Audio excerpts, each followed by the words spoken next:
You all may be seated. Our scripture this morning comes from Romans chapter 12, starting in verse 9.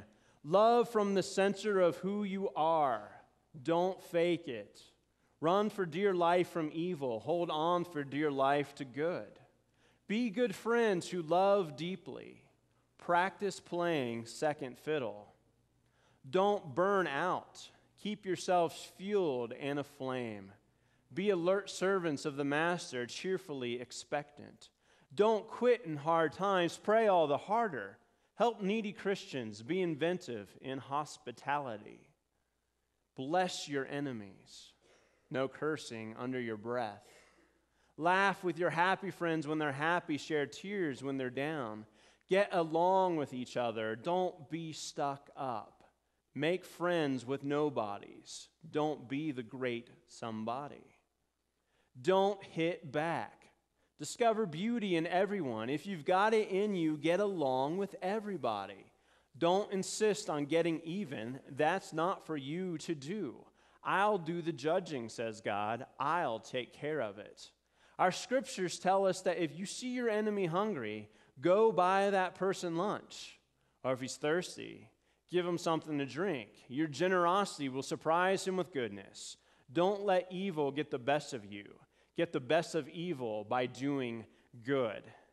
And here our scripture ends, and let's consider how we apply these words of scripture to our lives this morning. Active peace. We've been doing this series now. This is the 5th week on peace, and how do we find peace in our lives? And we've been covering this book, The Anatomy of Peace. And I heard this week that someone spent 5 hours in their car listening to this book, and they thought it was a remarkable way to spend 5 hours in a car. So that is saying something right there, okay? This is a great book. I encourage you to read it. Now, some of you have been coming up to me going, isn't this a bit idealistic? I mean, really? I mean, you think that I can just have some sort of peace with everybody? Is that really possible? Do you really want me to buy into that? I mean, isn't peace just a myth? And I've heard you all say to me, well, you just don't know my boss. You don't just know my wife. You don't know my kids. They're a lot to handle. You don't know. I'm in battles every single day of my life. You don't know. I do know. I'm in battles just like you are every single day of my life as well. And you think you know my boss.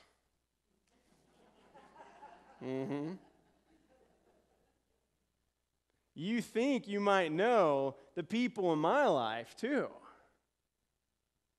But the fact is, when you go into these on an intimate basis every single day, it's all out war a lot of times, isn't it? All out war, a daily battleground. And here's the thing I want to affirm. You are correct. Every day is a battle.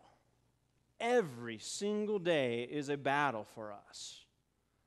But the battle is different than what I think we may often believe that it is. The battle is not with other people out there, so much as the battle is going on right here. Will I have a heart that is at peace towards the other people that I encounter? Or will I have a heart that is at war with those that I encounter? The true battle that we fight all of the time is an internal one of whether we will act on those desires and senses that God has placed deep inside of our souls. That is the true battle. Now, we have enemies, though, don't we? There are enemies out there, either people that we don't like or people who just absolutely hate our guts. True enemies. People who want to destroy you. People who want to mess up your life. And for the most part, we've kept things in the context of our relationships that we have, that we've chosen to have. But our interactions on a daily basis go beyond those. It goes into a whole group and network of people that we do not necessarily choose to be around. And how are we supposed to function in that? How am I supposed to win this internal battle going on? Here's the thing with us as human beings. We like to turn this little triangle upside down all of the time. We think that our job is to go around correcting others. Right? I mean, if someone says something that we don't agree with, occasionally we'll just keep our mouths shut. But a lot of times we feel this drive to correct them and say, you know what, you're not quite right about that. Or maybe you should be doing it this way. I don't think you know what you're doing. Let me come alongside of you and show you how.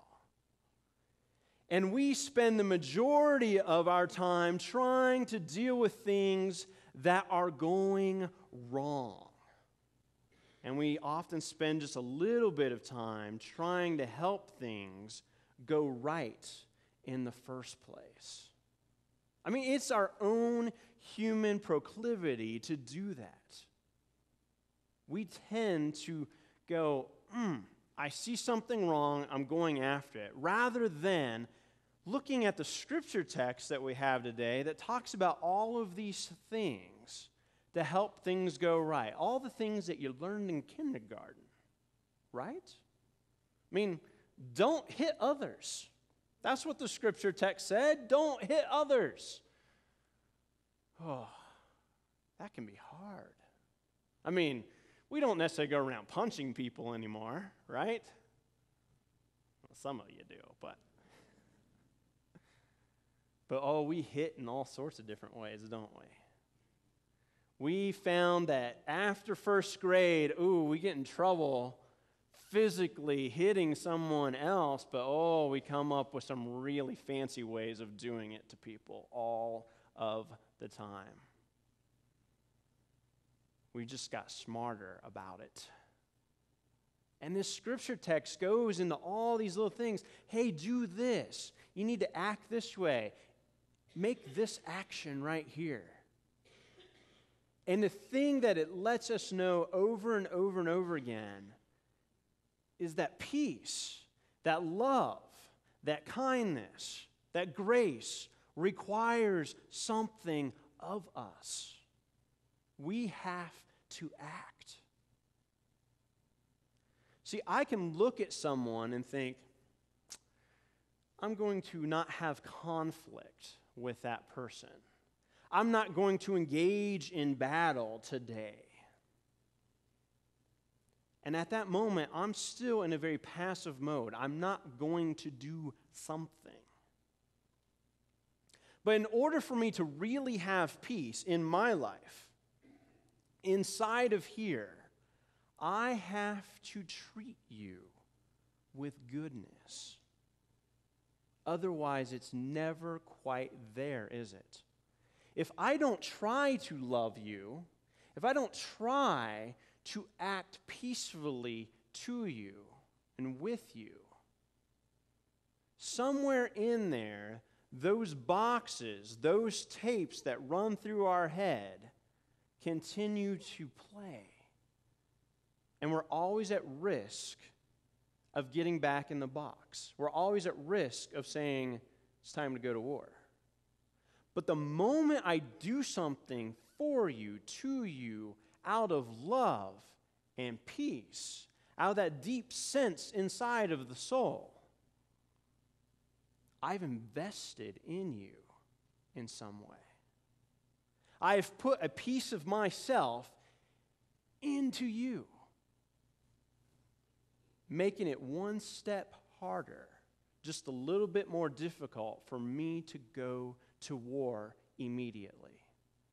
Now, I can get there. Give me a few steps, give me a few hours, give me a few days, and I can get there. But that one act of love, that one act of peace, makes it a little bit more difficult. And if I add on a second act of love and peace, a third act, a fourth act, a fifth act, well, now I'm beginning to win my own battle inside with you. You are no longer being an object to me. You are a person. And it makes it harder for me to get back into the box with you and start going to war. Ways of being. I've been hitting on this concept, but fundamentally, what is our way of being? What is our orientation towards others? In our scripture text, it talks about laughing with others, crying with others, being inventive in our hospitality. When was the last time you were inventive with your hospitality? Whew. I mean, generally speaking, if I'm even going to be slightly hospitable to somebody, I have a bag of about 4 tricks there, right? And I pull those out, I offer you a drink at my house, and now I'm starting to think, how else am I supposed to treat you right now? And this scripture text implores us to be inventive, to be creative, to imagine new ways to be hospitable to others. Inventive so much so that when we look at our enemies, we say, hey, come have a meal with me. Well, that's the last thing that I want to do with my enemy. And I can tell you what, it's definitely the last thing my enemy wants to do with me. Right? I mean, think about those people who truly hate you out there. They don't want a cup of cold water from you. And yet our text tells us that's exactly what we should do. Because we've been thirsty. We've been hungry. We've had desires deep down that have not been touched by someone else. And when we offer those things to someone else, they become human again. The book, The Anatomy of Peace, tells several stories about people who have literally been on the battlefield. We've all met soldiers who have a heart that's at peace. I've met lots of soldiers whose hearts are not at peace too. But I've met many whose hearts are fundamentally at peace. That they have literally, whatever branch of the military they've been in, they have been on the battlefield, they have had gun in hand, they have shot someone else. And inside, though, their heart was at peace with those others on the other side. Their outward actions, what was demanded of them by their country, by their commanders, was one thing, but what was inside was peace. And the book emphasizes this over and over again, that someone in the greatest place of risk, the greatest place of being able to justify a heart at war, can still be at peace inside towards the other person that they're looking across the battlefield. That you can have an enemy who hates you, that literally wants to kill you, and you see that person as a human being.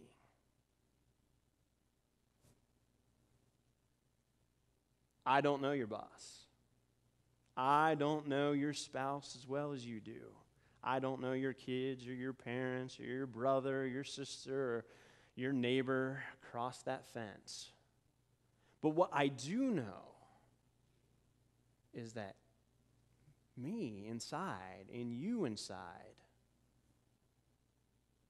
your heart can be oriented differently. We've all got enemies. Every single one of us.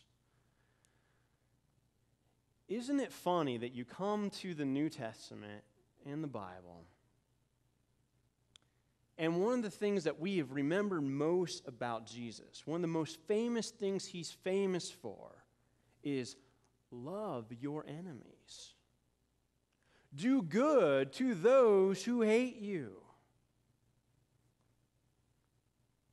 It's the thing. When people think about Jesus and go, ooh, if I had to name something great about Jesus, what would I name? And they name stuff like this. Jesus said, love your enemies. That's a world changer. That transforms everything. Jesus came into this world with lots of enemies. Enough enemies that they crucified him. They killed him. They killed him in a torturous way. And yet, even on the cross, Jesus looks down and says, Father, forgive them, for they know not what they do. Jesus was fundamentally inside of the heart, oriented towards peace. Ooh, but I'm not Jesus.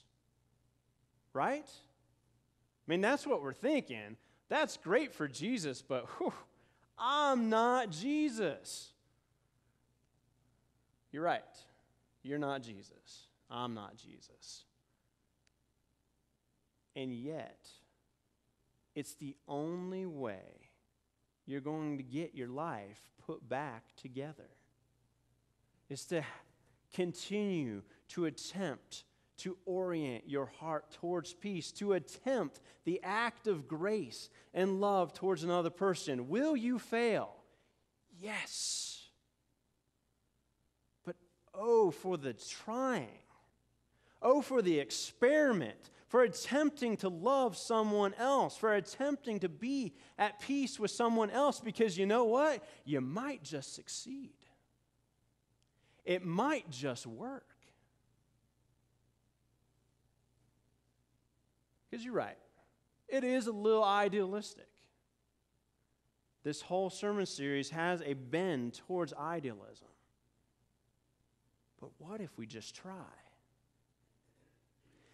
Some questions up on screen that help us try.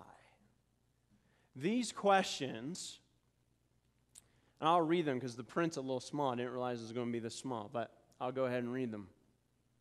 I want you to think about someone that you've often been in battle with as we go through these questions. What are this person's challenges, trials, burdens, and pains? For some of you, this is definitely an individual. For some of you, this is even a group of people. The group could be all of your coworkers or all of your family, or it could even be a bigger group. Maybe it's an ethnic group for you or a political group for you. What are this person's or this group's challenges, trials, burdens, or pains? What makes them human is what this question's getting at. 2, how are you specifically adding to this person or group's challenges, trials, not trails, burdens, and pains? What are you doing in your life? What's your own people group doing in its life to the other? 3, in what other ways have I neglected or mistreated this person or group? How have I neglected or mistreated? 4. In what ways are my boxes obscuring the truth about others and myself and interfering with potential solutions? How are those tapes getting in my own way? 5. What am I feeling I should do for this person? What can I do to help? If we take just some short moments, 30 seconds out of a given week, and consider questions like these, or if you can just grab a hold of one question out of all of these, consider how it begins to reorient you towards another. Consider how that question begins to remake you, literally morphing you inside, changing your heart, your mind, and your actions towards another person. Peace requires something. It requires us to act, to move, to do. Because if we truly are at the center, in the deepest sense of self, a way of being of peace, then it has to come out. People are going to see it if we let it out of the box. Peace is not just passive. It's not just an absence of conflict. It requires something. And that's the true battle.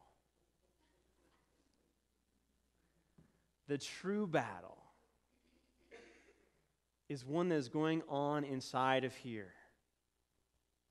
It is the battleground. It is where war is being fought. The war between whether I will treat my friends or my enemies with peace and love. And it might make them crazy. It might just drive them bonkers. Because, if you're loving me right now, how can I treat you as an object? How can I throw the knives and the fists and the bullets at you if you love me? And that's what Jesus was getting at. We're incomplete unless we love. We're incomplete unless we have peace. Life finally. Oh, it's possible. It's not just some idealistic myth out there. We're all the better for the trying.